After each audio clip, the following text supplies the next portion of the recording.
C'est bientôt la rentrée. J'ai 5 conseils pour les étudiants, peu importe le niveau, que tu sois étudiant en médecine ou au secondaire. C'est 5 conseils qui pourraient t'aider. Le premier conseil, organise ton horaire. Il y a tellement de distractions, il y a tellement de projets, il y a tellement de choses que tu peux étudier et faire. C'est sûr que 24 heures dans une journée, c'est pas suffisant. Organise ton horaire pour être sûr de prioriser l'essentiel. Deuxième conseil, teste ta méthode d'étude.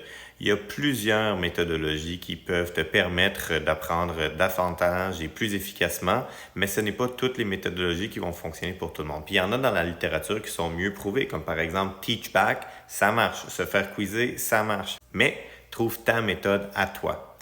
Ce qui m'amène à mon troisième conseil, ne te compare pas aux autres. C'est tellement facile dans une société de performance d'aller comparer ses notes, ses résultats, ses techniques d'études aux autres. Chaque personne est différente et honnêtement, c'est probablement la recette du malheur de toujours se comparer. Alors, focus sur toi comme individu. Quatrième conseil, bouge et dors. C'est tellement facile d'être absorbé par les études parce qu'on est en recherche de performance qu'on se néglige.